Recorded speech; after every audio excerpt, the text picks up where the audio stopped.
Sal, how's it going? Good. Let me start my video here so you can see me. There you go. How's it going? Good. How are you, man? I'm doing well, thank you. Things good with the wife and kid, the newborn? Yes, things are great, actually. She's Good. actually upstairs right now feeding him as we speak. Nice. Good Yeah. stuff. I Yeah. heard he's through the podcast that he's been a lot to handle. He's an infant. So Yeah. it's just par for the course. So how'd you like that? How'd you like your egg yolk and coconut water shake there? Dude, it was honestly, I've had like probably 15 people message me saying that's the most disgusting thing I've ever seen. But honestly, it's not bad at all. Like I kind of enjoyed it. If that's okay? Yeah, you got to blend it though, dude. Don't mix it with this fork. Man, I had so I wanted to do it because if all my shaker cups are colored, so they wouldn't see the fact that it's yolks and whatever. I was like, man, I'll just do this, whip it up, nice and good. I might be my new post workout now. I'm not gonna lie. Yeah. Well, it works. Does it? Okay. Yeah, it definitely works. Got the cholesterol post workout, helps with recovery. Try it out. Yeah. So that was one of. Go ahead. No, sorry. Go ahead. I want to listen to you. Yeah. It's cholesterol's got some pretty interesting testosterone boosting and strength boosting properties.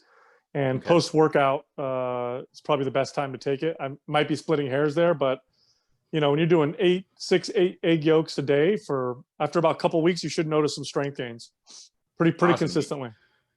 Yeah, I definitely need those. I actually went and bought MAPS Anabolic right after I confirmed that I was going to have the three of you guys on. So I've been following that program. I think I'm on like day 24, but I love it. It's crazy, honestly. Yeah. Oh, good deal. So good results so far for you. Yeah, it's been beneficial. I mean, it's the first time I've used a full body program that's been properly structured, and to be honest, I was adjusting because I went right from square one. Even though I've been lifting, I wanted to make sure I followed from the beginning. So I went the pre-phase route, 2 workouts per week, and it was interesting because I didn't necessarily felt like I wasn't doing enough, right? And you guys talk about that all the time, where you're, if you're a fitness fanatic, you don't necessarily feel like you're progressing if you're only working out twice a week, which isn't necessarily the case, right? Yeah, well, you could go up to 3 foundational workouts a week with that, and then if you don't do the trigger sessions, the more advanced you are, the more benefit you get from trigger sessions. Okay, interesting. Good to know. Yeah. Well, first of all, I want to say thank you for coming on the podcast, man. Really appreciate you dedicating some time and carving it out for us. I know you've got a busy schedule.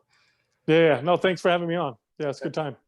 I'm excited to share with everyone because I mentioned in the previous 2, but you guys have kind of disrupted the fitness industry and been able to showcase what's the way people should be training, and not necessarily, we're marketed now. Even what we do here with the Athletes Podcast is we share professional athletes' stories, their coaches, their nutritionists. And one of the issues in the fitness industry is that people get marketed and try and train like professional athletes when in reality they probably shouldn't be, right? So yeah, that's what I want to bring to light with you guys. Yeah, so I mean, really, our experience comes from just training lots of everyday people for decades. So you could say it's general population, right? And again, working with lots of people over 2 decades, you do learn a few things: what really works, what doesn't work, and more importantly, you learn how to communicate good fitness and good nutrition information. Mainly because as a trainer, your job is not just to give somebody a good workout, but rather convince them effectively to make long-term fundamental changes in the way that they live, right? Lifestyle changes. That's the only way to lose weight permanently or to permanently positively affect your health. You have to make these lifestyle changes, and it's not easy. Lifestyle changes are permanent, and it's your lifestyle, right? So if you've eaten, one way for 20, 30, 40 years, getting you to change how you eat so that you lose 30 pounds and then do it in a permanent way, well, that takes a lot of conversation. It takes effective communication. And you also are at odds with the marketing arm of the fitness nutrition supplement space that is, using the razzle dazzle or the lies or the false promises or they're very effective at getting people to buy things, and they're very effective at motivating people, but they're very, very ineffective at producing long-term, forever change, mainly because long-term forever change is hard to sell. It's hard to communicate. It's hard to convince people. Nobody wants to hear the truth when it comes to what it takes to maintain a healthy body. And so our goal with the podcast was to communicate the right stuff, but do it in a way to where it was entertaining and in a way where we could sell it, And what I mean by sell it is I don't mean sell a product. I mean, sell the idea, right? So how do I sell, for example, to, the average person that you want to eat in a way that you want to eat and train in a way to where you take care of your body, you love your body, or that you should eat in a way that promotes health rather than promotes aesthetic changes. If I tell the average person, hey, I know you want to lose 30 pounds, but why don't we just try to eat healthy and just improve our health? They're going to say, well, I want to lose weight. I want to look better. Plus, want to be healthier if I lose weight anyway. And you're in for an uphill battle. So how do you communicate that effectively and convincingly? And then how do we entertain people enough so that they listen to podcasts? Fitness, unless you're a fitness fanatic or somebody who works in the space, to the average person, unless you're motivated and you're working out, it's kind of boring to listen to. Yeah. So we knew we had to have an entertainment component. And so we combined all those things and it seemed to work. It's been effective, and we have influenced segments of the fitness space. And so we're pretty proud of that. Yeah, you guys were introduced to me about 8 months ago now, and I'm drinking the Mindpump Kool-Aid. Every day I'm looking forward to new episodes and learning more, because you guys just provide such a diverse amount of value that, and I talked about it with Adam. You guys are oversaturating the market, right? You're good at providing so much information that it's almost impossible to consume anything else outside of what you guys are providing. And kudos to you for doing it, because it takes a lot. I know obviously it's a business for you guys now, and it's something that's become very rewarding, but it takes 6 years, and for those first 2-3 years, you said you guys weren't profiting that much, right? So it's a long game, not the short game, and you're changing people's lives, which is a very cool, very, very rewarding experience, I'm sure, for you. Well, I tell you, everything we learned about because remember, we had no media experience whatsoever. So never done podcasts, never done video. So all the stuff that we learned, really we learned through training people and training ourselves, and also working in the fitness space. So, but you mentioned the amount of information that we put out, and how often we podcast is one way we do it, right? We put out 5 podcasts a week, and we put out 2 to 3 videos every single week and written content. Why do so much? Well, one thing you learn when you work out is that every rep makes you better, right? So do a lot of reps, practice often, practice.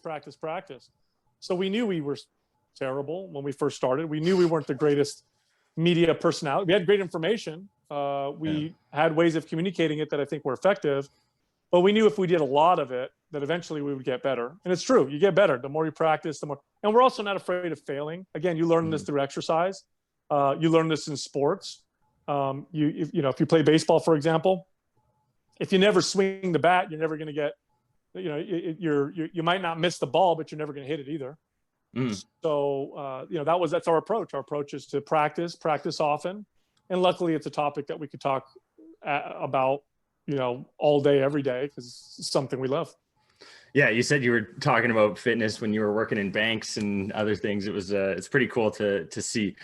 I just listened to that episode where you featured Doug, and that one had so many questions that came out of it.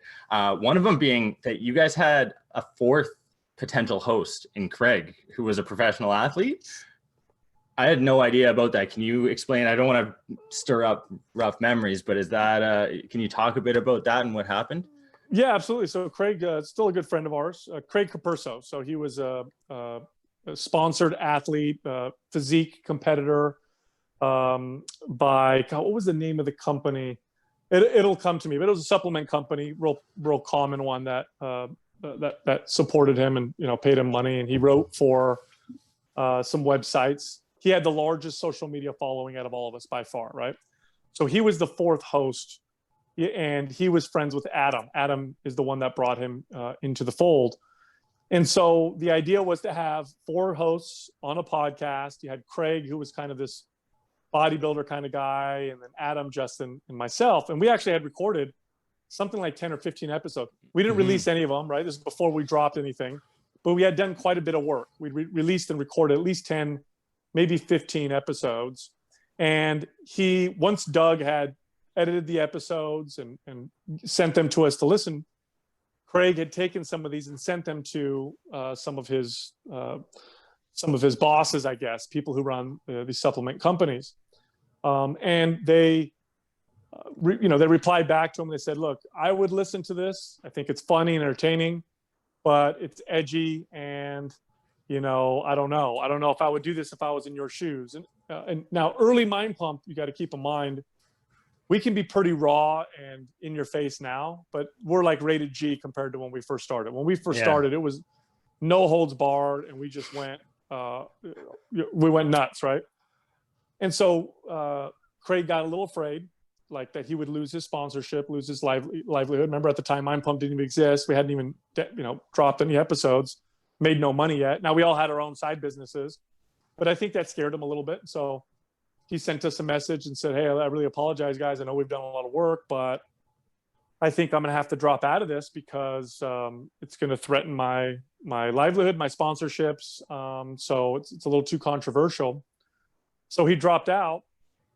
And now, again, keep in mind, he was the largest, he had the biggest social authority, the biggest social media following. He was a bodybuilding.com athlete. And in my opinion, I was thinking, gosh, this is the guy that was going to give us our foothold. When you start any kind of media, whether it's a podcast or a YouTube channel, whatever, very difficult to get that initial traction, and very, very difficult. And so, Craig was going to give us that initial exposure because he was somewhat known in the space, but now he's gone. So now it's just me, Adam, and Justin, and Doug. Adam had a little bit of a following. I think at the time he had something like 12,000 followers on Instagram. I didn't even have an Instagram. Justin had like hundreds of followers. Doug didn't have an Instagram. So we had nobody, nothing. So, we get that message, and I think to myself, I'm going to need to get on the phone with the guys and motivate them and inspire them to keep going because it was a big blow, but I really wanted to continue. I liked where it was going. I liked the show, to be quite honest. I thought there were some advantages to Craig not being there. He didn't have the same chemistry and flow that Adam and Justin, had with me. Which is important. So very important. There was one point where Craig, this is before he said he wasn't going to do it. He said, he told us, we had a meeting, and he says, Sal, you do a lot of the talking. So on the next episode, you talk less. Justin, you need to talk more. He was trying to manage it like that. And, we looked at each other like, no, we're just going to go. We're just going to flow. Stop. We're not going to try and control this. It's going to make it sound weird or whatever. So I don't know if it was obviously meant to be. Anyhow, I get on the phone with Adam and Justin. And before I could say anything, Adam pipes up and says, we're going to keep going no matter what. And I was like, beautiful. It's exactly my thoughts. And so we scrapped those 10 or 15 episodes and recorded some brand new ones, and that was it. And I think we're still good friends with Craig, but I'm sure he looks back and probably regrets that he did that. But things happen for a reason, right? Yeah, totally. And who knows? It might not have worked out like you said. If he had stayed on, things are different. So many variables. But the priority or the fact of the matter is, you guys are doing well as it is, and you're enjoying it. You can tell through your guys' conversations. You're having fun. The other, kind of tying together 2 of your episodes, and I'm purely from a selfish reason here, I'm going to ask questions that I'm curious in. Sure. You guys, you talked about in that episode with Doug, where you interviewed him, about core values and how he was a very, core values oriented person who's, his integrity is high. He's an honest individual. And so I'd listened to that one today, and a couple episodes previously, you talked about the traits of a winner and the characteristics of good people and finding purpose in life. And so as a young 23-year-old, I'm always trying to figure out different ways where I can kind of learn from you guys as, individuals who have gone through and experienced all these different things. So how would you suggest that for young athletes who struggle maybe finding that purpose, how to go about that? Yeah, that's a great question. Number one, responsibility oftentimes is what gives things meaning and purpose. Challenge and responsibility. So I'll give you a simple example, right? So let's say you're climbing a mountain, and it's super easy for you. You get to the top, no big deal. You do it all the time. Compare that to you trained your ass off for it. It was extremely challenging. You barely made it to the top, but you persevered and you made it, right?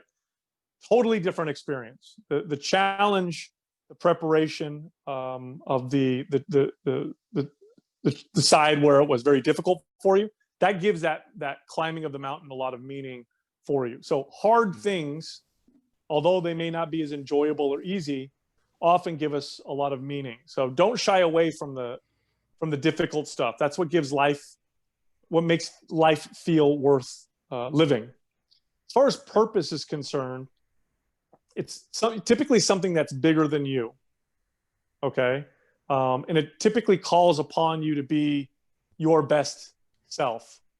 So for some people, religion does this very well, right? They seek to be more godly. And this is a lifetime struggle. This is a lifetime journey, but it gives them a lot of purpose because every day they can make themselves a lot better. For some people, it's being a father or being a good friend or a brother or speaking the truth when it's difficult to speak the truth. It's all those hard things that are kind of what make life worth living. And I think, especially young men today, so many things are easy. And what I mean by that is, it's easy to not grow up. It's easy to sleep around with a bunch of girls, not care. You got easy access to pornography. You can connect with women all the time. You don't really have a biological clock. You don't need to worry about having kids right away. Theoretically, you can have a kid when you're 80. Not a big deal. You can hang out with your buddies, make enough money to take care of yourself. And, that's glorified quite a bit. We see that on TV and in media as being like the life and the fun. Reality is, yes, there's some fun in that, but it doesn't give life meaning and purpose. It actually can cause people to feel quite empty. You got to do the difficult stuff. You got to do the hard stuff, the challenging stuff. You got to push yourself a little bit, constantly grow and make yourself uncomfortable. And develop a good relationship with feeling uncomfortable. Develop a good relationship with fear and anxiety.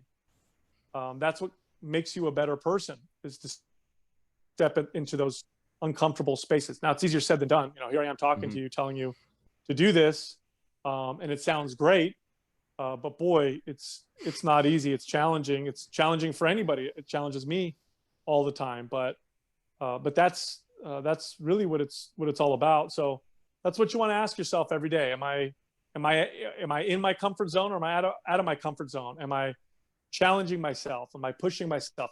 Am I doing what's really valuable? Am I spending my time in ways that are truly enriching, my life? Am I playing video games a lot all day long and kind of wasting my time? Or am I learning something? Or am I connecting with people? Is the money that I'm earning with my job, am I spending it on cool stuff and clothes? Or is it better if I invest it on experiences, maybe traveling or learning from someone or hiring a guru? Which one's going to bring me more value? One of the advantages you have as a young man is you have a lot of energy. You probably have very little responsibility. You don't have kids, I'm assuming, or a family. Not. Right. So that's a huge advantage because you can take a lot of risks.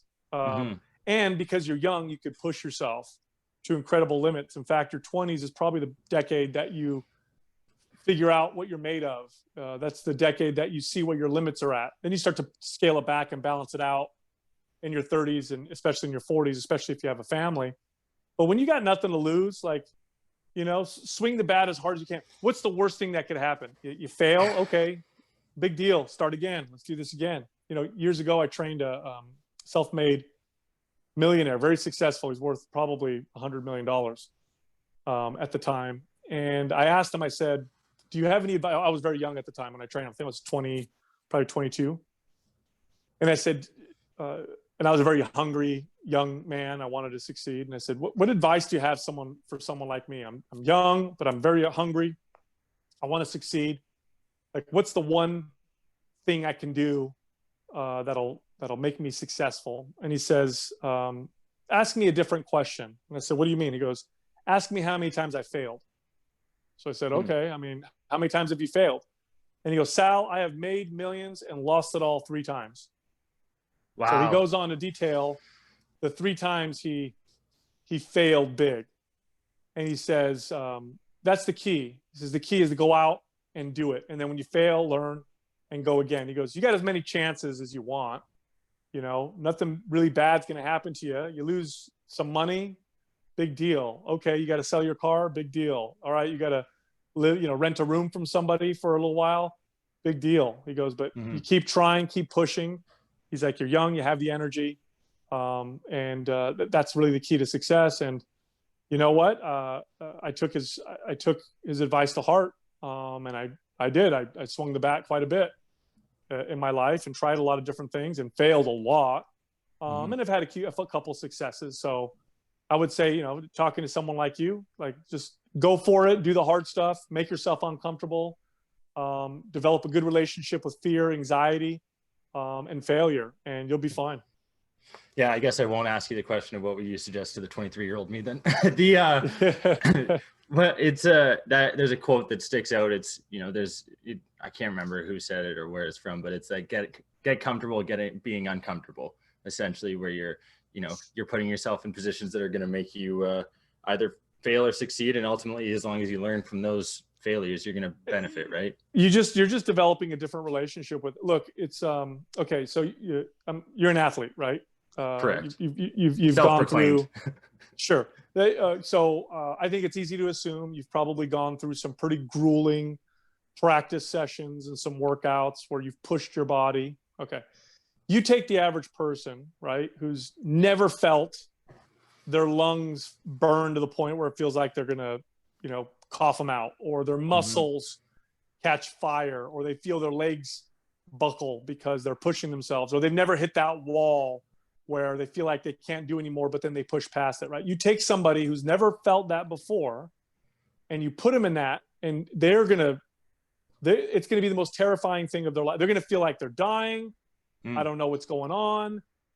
Stop this. Take me to the hospital. This isn't good. And the reason is not because they feel something different than you do.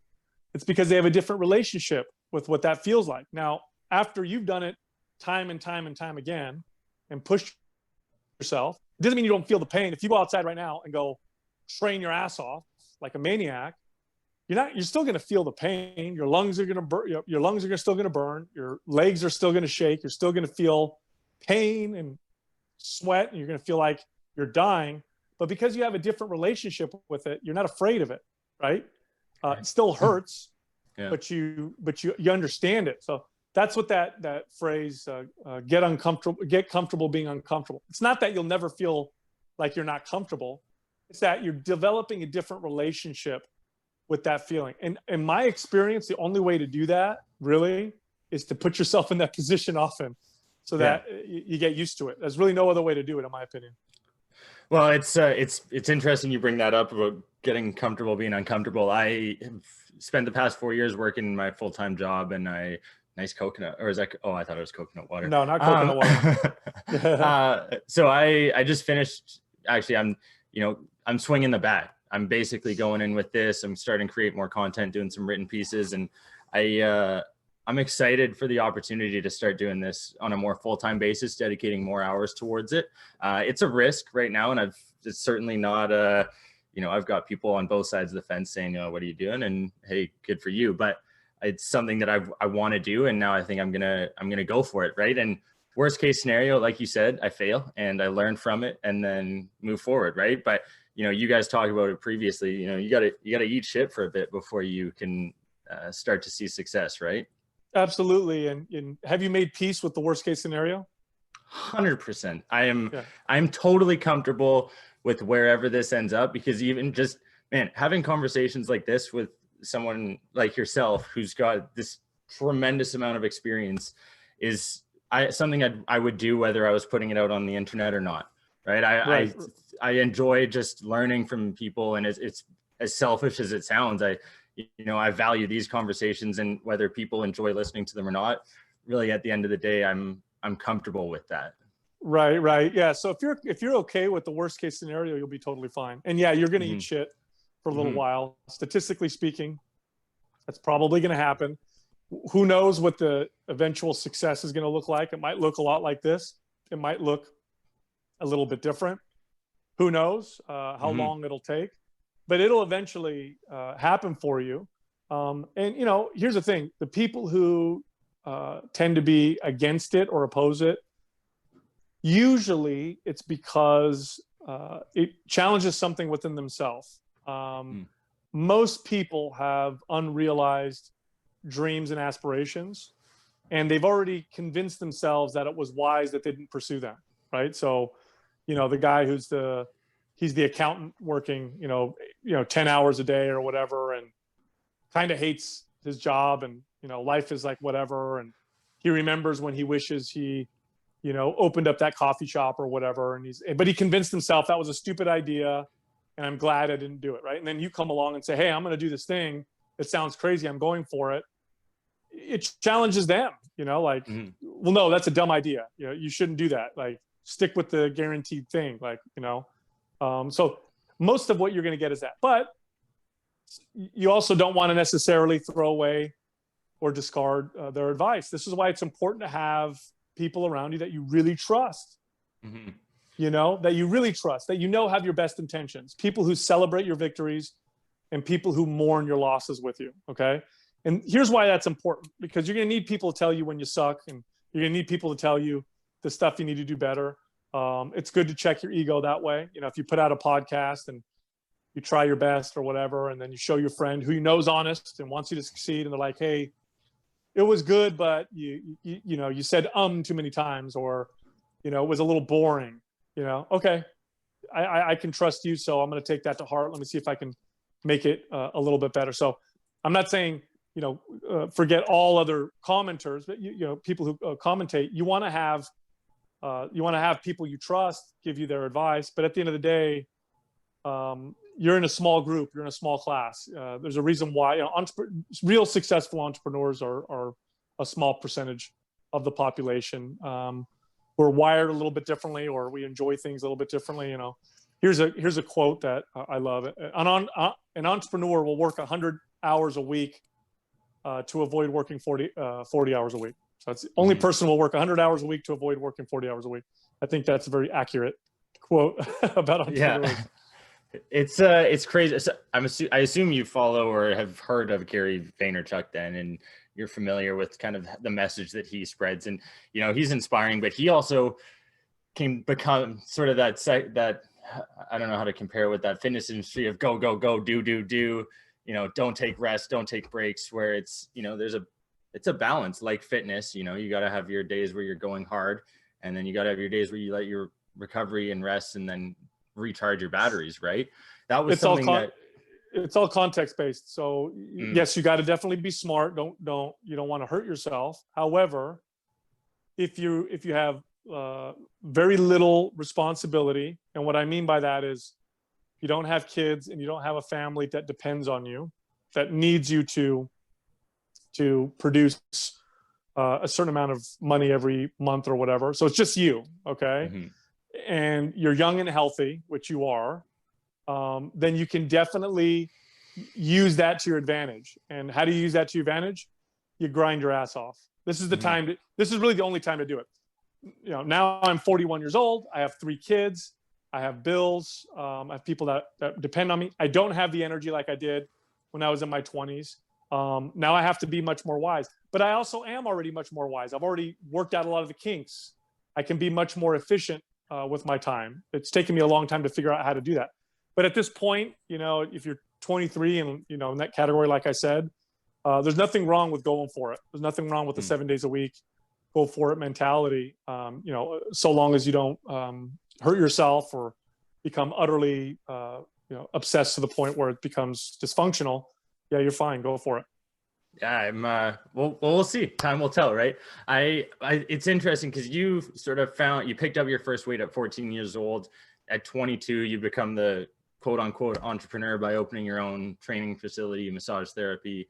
And then 28 turns, and I bring this up because you brought up the supplement industry and how that's a huge factor in fitness, health, wellness nowadays. And people think supplements are the be all end all, or some people do at least. And so when you get to the 28-year-old range, your health takes a turn for the worst.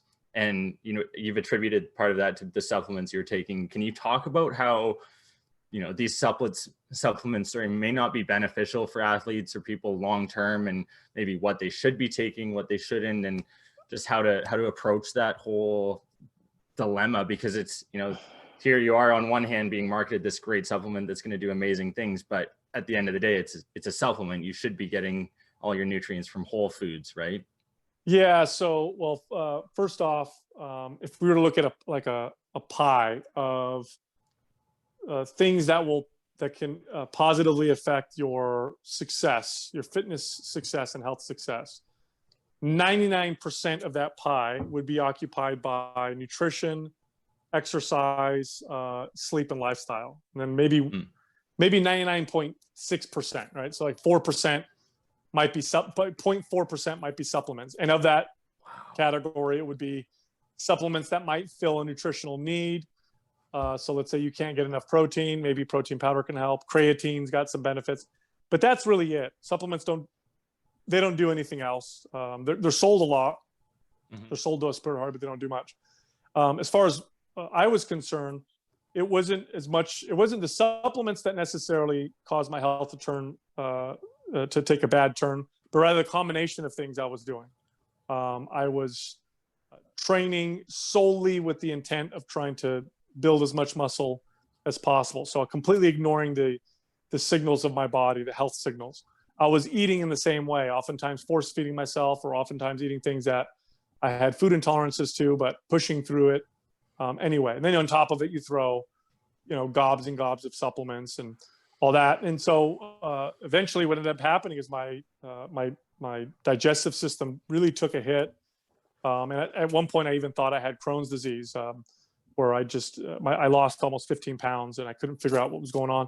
And it forced me to change my approach. So I was forced to focus on my health rather than the way I looked. Right. And through that process of just trying to be healthy, I actually looked better than I ever had before. So it was a wonderful learning lesson. I mean, in hindsight, it was a great challenge that I had. It really molded it shaped the voice that I have now on Mindpump. I wouldn't be who I am today if that didn't happen.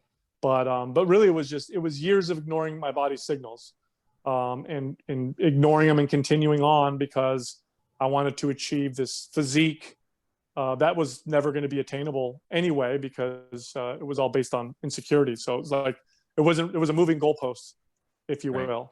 But I was forced to reckon with my health, and I'm glad that happened. Yeah, the nutrition standpoint is so crazy because you can fill your whole system up with the garbage that you talk about as processed food, or you can be health conscious and making sure you're getting your whole foods in, and it can create a huge difference in your life, your brain function, there's so many benefits. That's one of the biggest things that I've gained from you guys, is just the benefit of making sure that what you're putting into your body is high quality and it's going to allow you to perform and work to the best of your abilities. I'm reaching out. I've got a nutritionist coming on who's a high performance phenom doc is his name, Dr. Callum Cowan. So we're going through and doing all the adrenal tests, those kind of things, to figure out what I should be putting into my body, because obviously everyone is unique as far as what works for them, right? Some people, maybe those carnivorous vegetables don't agree with them, right? That was one of the interesting points you guys brought up when you had that carnivore versus vegan debate that was going on, right? That's a huge thing that again has blossomed into this, in this fitness industry of, oh, you should be vegan, you should go carnivore. you know, there isn't that one stop fix that's going to fix everyone. How do you try and approach that and make sure that what you're spreading the message as far as to Mindpump is so that people don't necessarily assume that only eating chicken and broccoli and rice is going to benefit you? Well, generally speaking, there are a couple general rules that apply to most, if not all people. One is don't overconsume too often. So eating too much, probably not good for us in the long. Actually, I don't want to say probably. It isn't good for us in the long term, regardless of what you eat. You can get away with it a little more with some foods, but eating too much, just we end up. I don't necessarily even need to explain it. We know what happens. You become obese. You become resistant to insulin. It's not good for you to eat too much. So that's general rule number one, right? General rule number two: eat adequate amounts of essential macronutrients, proteins, and fats. Those are both essential. In other words, you need to eat a certain amount of either one, of both. So make sure you eat adequate amounts. Now, there's a big difference between a high protein diet that maximizes muscle building and essential protein. Big difference. Essential protein is like 50 grams a day. High protein can be 150, 200 grams a day. Yeah, depending on how big you are. So that's maybe general rule number two. General rule number three, avoid heavily processed foods. Heavily processed foods, and this is connected to the first rule. They make us overeat. Bottom line, studies are pretty conclusive on this. If you eat a lot of heavily processed foods, you will screw up your natural systems of satiety, your body's natural systems of telling you when to stop eating, and you will consume more food. And not only that, but heavily processed foods tend to not be as healthy as whole natural food. So you can even reword that general rule number three, which is eat mostly whole natural foods. So there you have it. Now, there's a lot of variance in there. Whole natural foods, my God, there's so many of them, right? Essential protein and fat, that's a small number.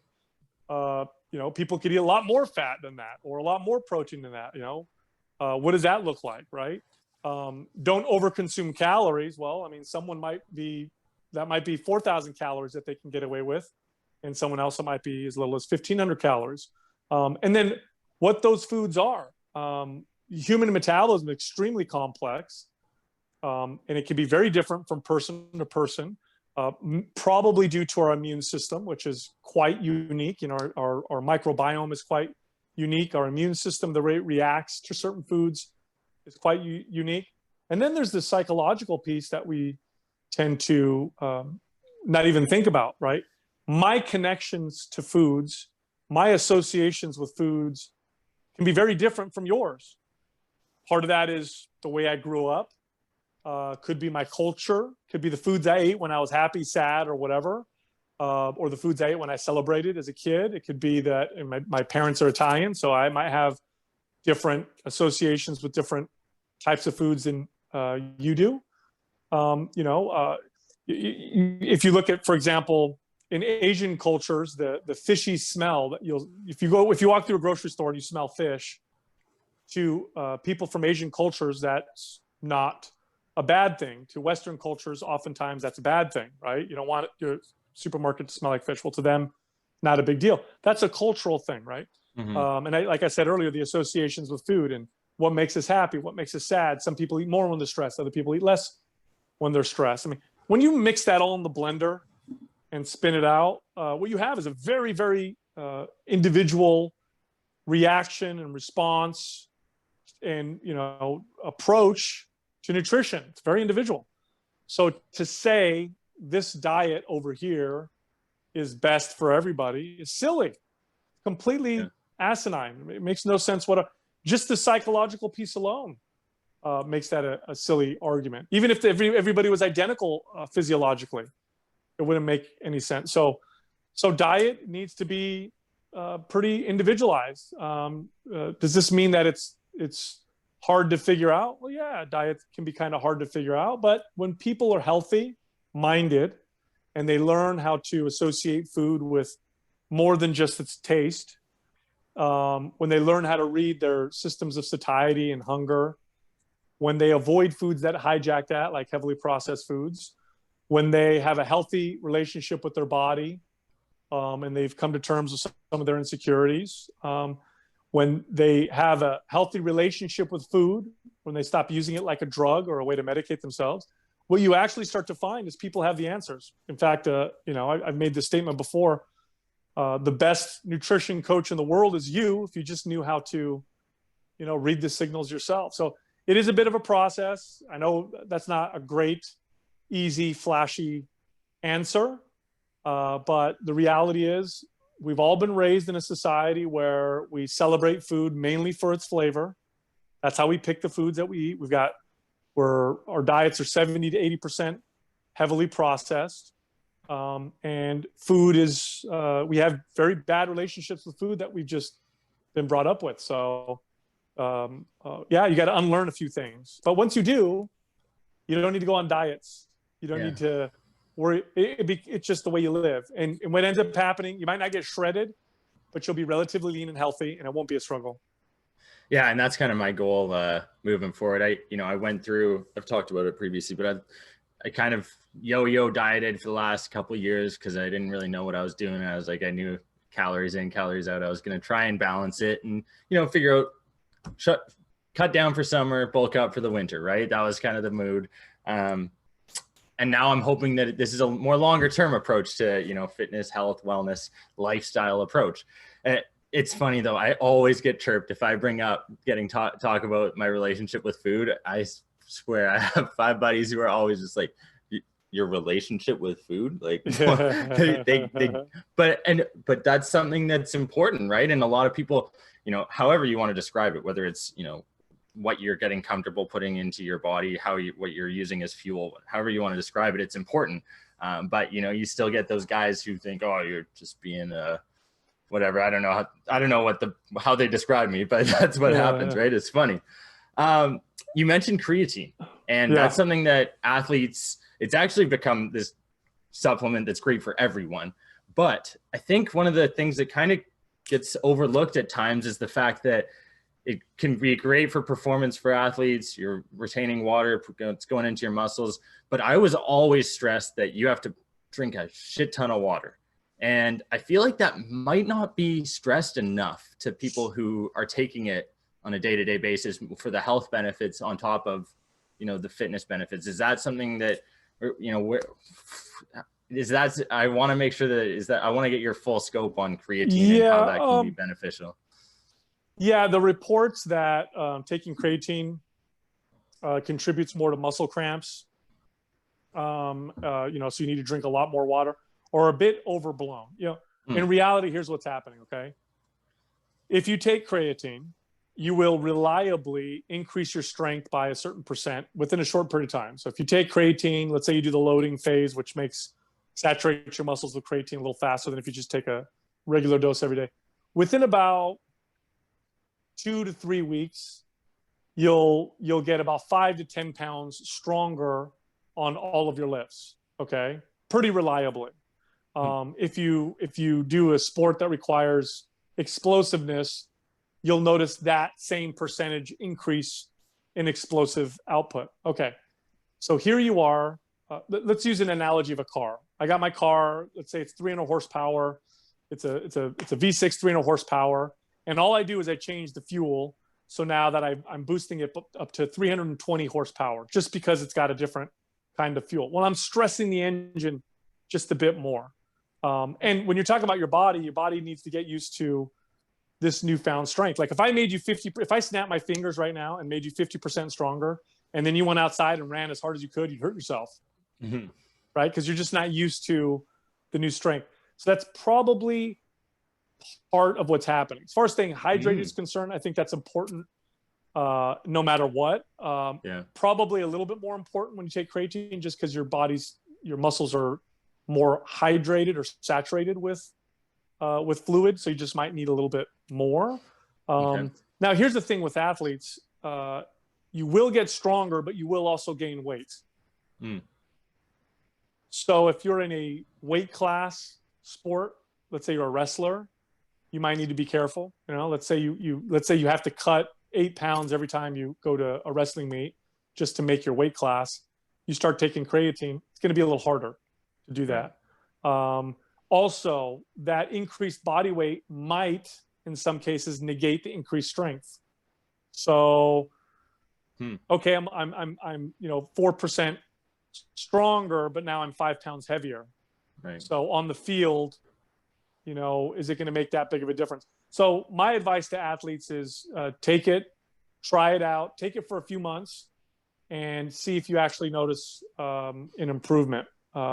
The best sports that creatine is for are sports that don't have weight classes, where a little bit of size is good.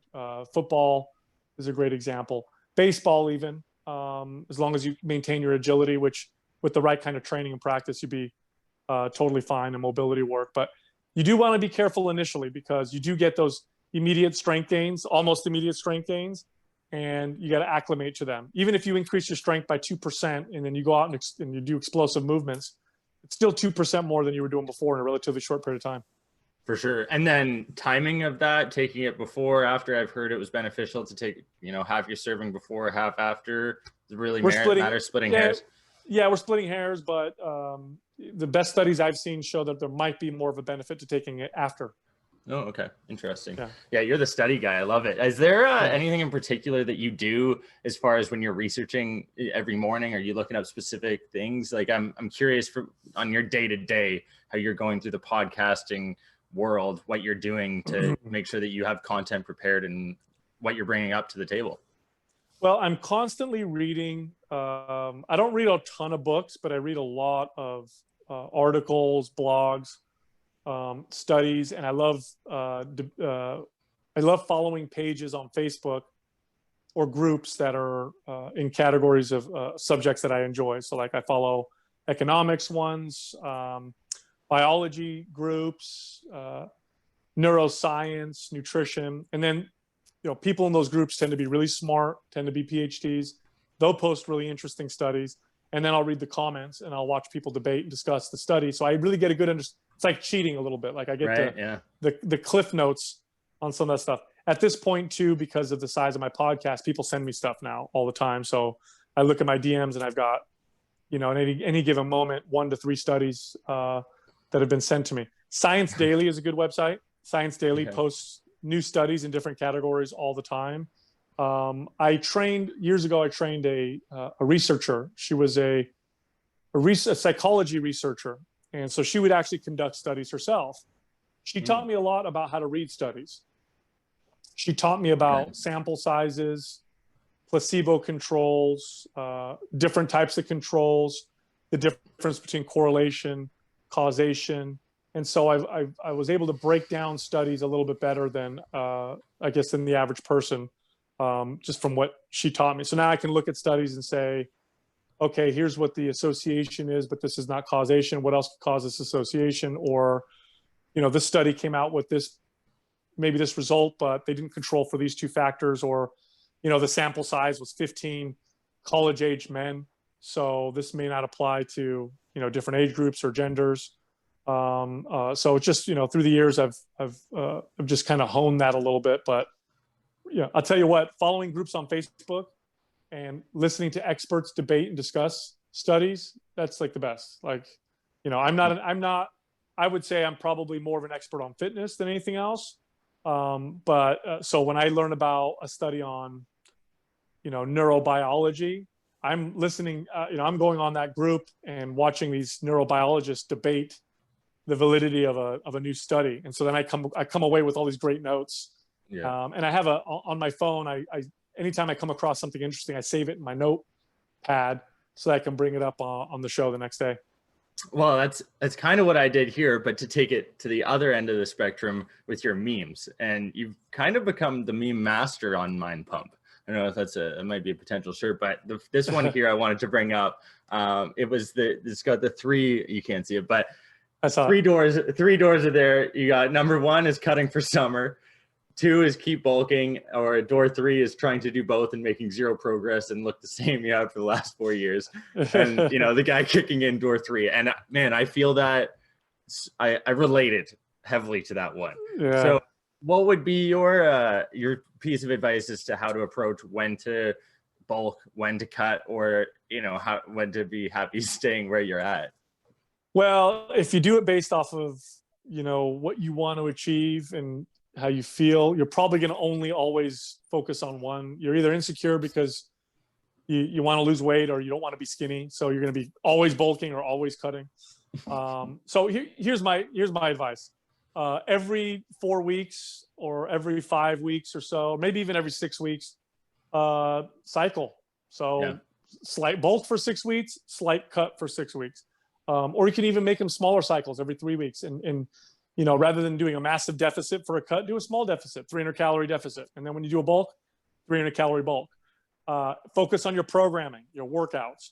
Is your programming really good? If you send the right signal, then you'll start to see progress that way. So I'd say do it that way. Another thing you could do is you could kind of, depending on the context of your life, pick one or the other. You know, like right now I got a new baby. You know, I got a son who's, you know, only a couple weeks old. It's winter time. It's easier for me to bulk right now than it is to cut. So I'm going to be a little looser with my calories, and it just works better with my life. You know, if I'm really into it, I'm having a good time, and maybe I'm going to do a photo shoot for Mindpump. Probably not. We don't do those anymore, but let's say I was, then maybe I would do a cut. You know, that's just for me personally. But for most people, I'd say in and out. Now, if you're really heavy and you really do need to lose a lot of weight, then I would say cut for 5 weeks, and then do a slight bulk for 1 week, and then go back to a cut. So take a 1 week break every 5 weeks or so.